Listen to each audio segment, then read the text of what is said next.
বেকার ছেলে মেয়েগুলো চাকরি চাইছে আর মুখ্যমন্ত্রী বলছেন গলায় একটা মুড়ির টিন ঝুলিয়ে ছোলা বাদাম নিয়ে বেরিয়ে পড়ুন, ভালো বিক্রি হবে। শিক্ষিত বেকার ছেলে মেয়েদের খুব ভালো শিক্ষা দিচ্ছেন। যদি এই শিক্ষাটাই নিজের বাড়িতে গরু চোর কয়লা চোরটাকে দিয়ে বলতেন তোর গলায় একটা মুড়ির টিন ঝুলিয়ে দিচ্ছি, তাতে ছোলা বাদাম ভাজা নিয়ে ধর্মতলায় বেচকে যা, তোকে আর কেউ গরু বা কয়লা চোর বলবে না, তাহলে বুঝতাম আপনার দম আছে। শুভেন্দুর সভায় মমতা বন্দ্যোপাধ্যায়কে বেনজির আক্রমণ। বৃহস্পতিবার বিজেপি প্রার্থী সজল ঘোষের সমর্থনী সভা ছিল, আর সেখানে উপস্থিত ছিলেন বিরোধী দলনেতা শুভেন্দু অধিকারী। মঞ্চে বক্তব্য রাখতে উঠে এক বিজেপি নেতা মমতা বন্দ্যোপাধ্যায়কে বিস্ফোরক আক্রমণ শানান। তিনি বলেন, বাংলার মানুষকে বোকা বানানো যাবে না, সমস্ত কিছু ভুলে গিয়ে সন্দেশখালীর অত্যাচারিত মা বোনেদের দিকে তাকিয়ে, বাংলায় বেকার ছেলে মেয়েগুলোর দিকে তাকিয়ে এই সরকারকে উৎখাত করুন।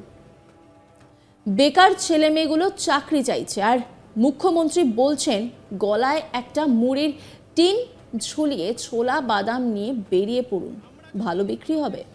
শিক্ষিত বেকার ছেলে মেয়েদের খুব ভালো শিক্ষা দিচ্ছেন। যদি এই শিক্ষাটাই নিজের বাড়িতে গরু চোর কয়লা চোরটাকে দিয়ে বলতেন তোর গলায় একটা মুড়ির টিন ঝুলিয়ে দিচ্ছি, তাতে ছোলা বাদাম ভাজা নিয়ে ধর্মতলায় বেচকে যা, তোকে আর কেউ গরু কয়লা চোর বলবে না, তাহলে বুঝতাম আপনার দম আছে।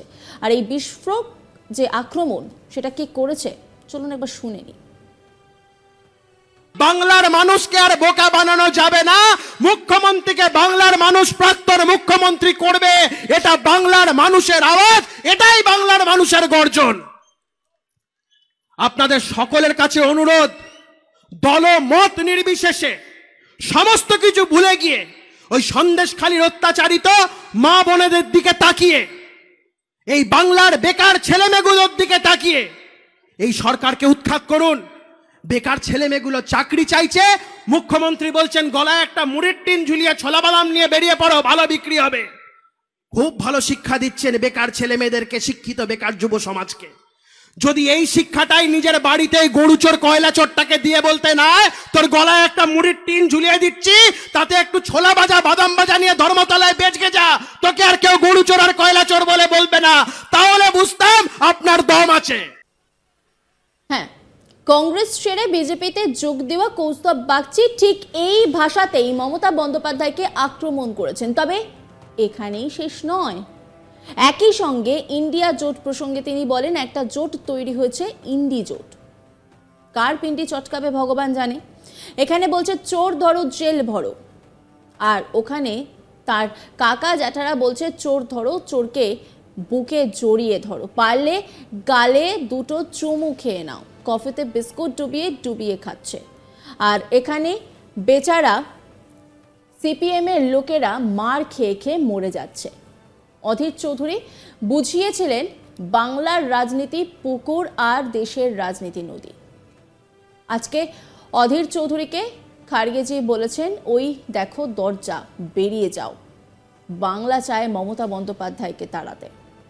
তাই শুভেন্দু অধিকারীর হাত শক্ত করুন। তৃণমূলের নেতাদের বলবো বেশি লাফালাফি করবেন না। কি বলছেন কৌস্তব বাগচি, শোনাবো আপনাদের। একটা জোট তৈরি হয়েছে, ইন্ডি জোট। কার পিন্ডি চটকাবে ভগবান জানে।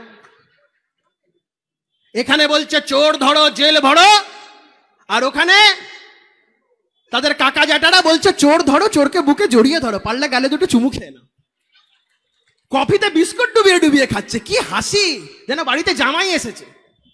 আর এখানে বেচারা সিপিএম এর লোকগুলো মার খেয়ে মরে যাচ্ছে, পিঠের চামড়া তুলে ডুকডুকি বাজাচ্ছে তৃণমূল।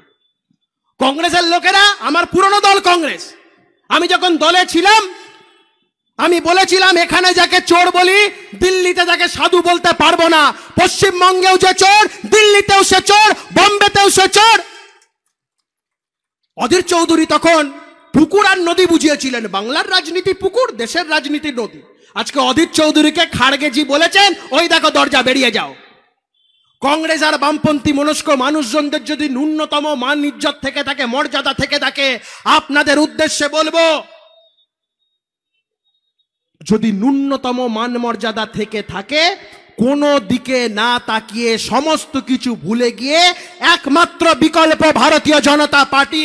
বাংলা চায় স্বস্তির নিঃশ্বাস, আর সেই স্বস্তির নিঃশ্বাসের নাম ভারতীয় জনতা পার্টি। বাংলা চায় মমতা বন্দ্যোপাধ্যায়কে আন্দোলনকে যে নেতৃত্ব দিচ্ছে বাংলায় আমাদের শুভেন্দু অধিকারী মহাশয়, তার হাতকে আমাদের আরো শক্ত করতে হবে। উনি প্রতিজ্ঞা করেছেন এই মুখ্যমন্ত্রীকে প্রাক্তন করে ছাড়বেন, যা যা বলেছেন তাই তাই করেছেন। মমতা বন্দ্যোপাধ্যায় নয়, ডবল ডবল চাকরি, 10 লক্ষ চাকরি, যা যা বলবো সব ভাওতা বলেছিলেন। ওই যে মঞ্চে দাঁড়িয়ে বলতো না বোম্বাও নকুলদানা গুড় বাতাসা, বলেছিল জেলে ঢোকাবে। যেদিনকে বাড়ি থেকে সিবিআই ঘাড় ধরে নিয়ে গেছে, একটা বাড়ির সামনে দিয়ে লেডি কুকুরও লেজ নাড়তে নাড়তে যায়।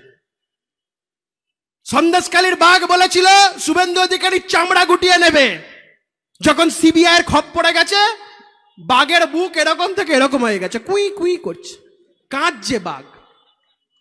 তাই যারা তৃণমূলের এখনো অবধি নেতা ছাতারা যারা আছেন, লম্পজম্প করছেন, তাদের উদ্দেশ্যে বলবো বেশি বাড়াবাড়ি করবেন না। ইনার নাম শুভেন্দু অধিকারী।